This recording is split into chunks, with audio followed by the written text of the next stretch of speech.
Kira Rudik joins me now in person. We've talked so many times. It's good to see you in person. Thank you for being with us. Pleasure being here. Thank you so much for coming, Ali. We've come a long way since those days where people across this country were doing what you did. They were learning how to fire weapons. They were learning what to do in air raid sirens. People were joining the civil defense forces. We didn't know where we'd be in a year. What are your thoughts today as we look toward 1 year of this? First of all, we didn't know if we will have this day, if we will be here, we will be around, so we are incredibly grateful. And here we are standing with you in the square where there are many signs by Ukrainian people made at the very beginning of the full-scale invasion. One of it is saying, "Dear people of the world, help us." Yeah. And people of the world helped us. And this is one of the reasons why we are able to have this day. And for that, I'm so incredibly grateful. You and I talked many times about the things that you were asking for. And no matter what your political party in Ukraine, politicians have been united in asking for the same things, and in many cases getting them. And you got a lot of stuff in the last month or so, but you still haven't got the thing that protects your skies. You've got weapons to shoot missiles down, and you intercept a lot of missiles that are shot in, but you're still looking for air support. You're looking for airplanes. Absolutely. We need fighter jets. We need them not because we like fighter jets or we just really want fighter jets. For us, it's a matter of life and death. You have been under the raid siren. Yeah. You know how scary it is that you don't know where the missile would hit. And you know that it will hit nearby. You don't have too many chances. This is why, aside of the air defense system that we have right now, we need another layer of protection, fighter jets. So all people in Ukraine who are not fighting at the front, who are living their lives and helping the front, will know that they are much more protected. Their chances to have another year and another year are much higher. And this is why we need it. This is why we desperately need to defend our skies.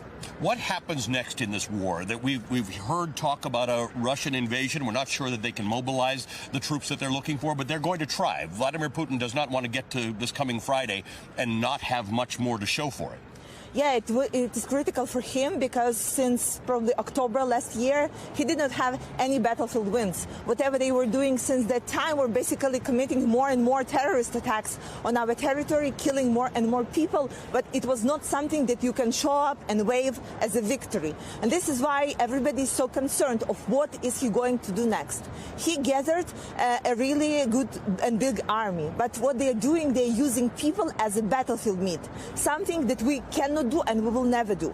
And this is why the struggle and this fight becomes more complicated, because this strategy, David versus Goliath, makes us to fight harder, makes us to be more modernized, makes us to be smarter, and of course have more sophisticated weapons. This is one of the reasons why we are asking for them, because this is one of the means that we have to show up against the horde that is coming to destroy us and kill everything that we love. Some people have described this as a war of attrition, where the Russians will throw everything they've got at it, lots and lots of people, including prisoners. Ukrainians continue to die. I mean, there's some estimates of 30,000 civilians in this country have died as a result of this war. This is not a war you wanted. But does that change the spirit? Does that change the desire to keep this going without a negotiated settlement? Ali, what is our other choice right now if you would not be fighting? We have been to Bucha. We have seen the atrocities and what happened there.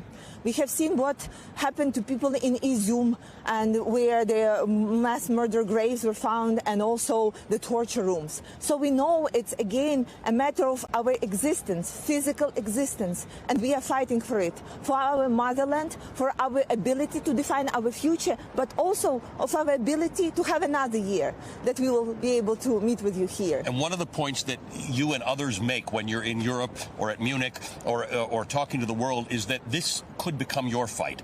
You heard President Duda of Poland saying that if this is another year, then Russia might feel strong enough to target another country. Absolutely. It is a war of attrition, and Putin's hope is that the democratic unity will not remain, that countries will start sliding apart, and that he will be able to push forward.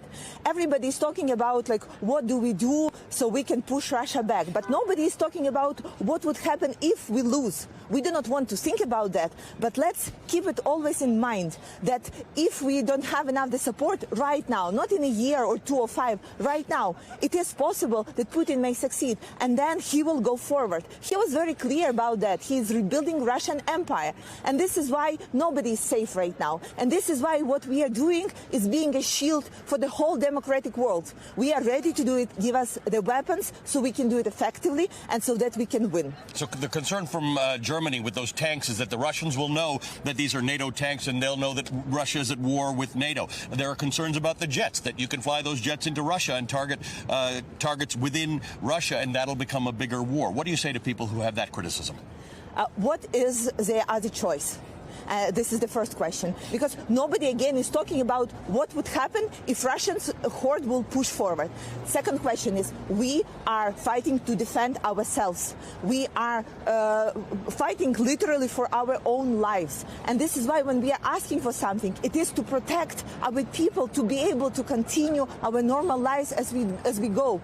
And if we have to push Russia back and destroy their military stations inside Russia, it is again for our protection, so they cannot push forward and march forward on us. So everybody knows that it is German tanks, and everybody would know that it would be NATO jets. But what people are afraid of when everybody is saying, oh, Putin will escalate further. How further could he escalate? He already committed every single war crime on the war crimes list. His army already cannot beat Ukrainian army. So what are you afraid of? That he's march towards the Poland? No, he will have to fight us. And we are saying he will not pass if we will have enough of the weapons and supplies. He will not pass Ukraine if the world gives you what you need. Kira Rudik, good to see you in person. May we meet next year, but hopefully not under air raid sirens and in better circumstances. In peaceful Ukraine, in victorious Ukraine. In peaceful and victorious Ukraine. Thank you for being with us. Thank you. Okay. And glory to Ukraine. Glory to Ukraine. Kira Rudik is a member of the Ukrainian parliament and a leader of the Holos Party.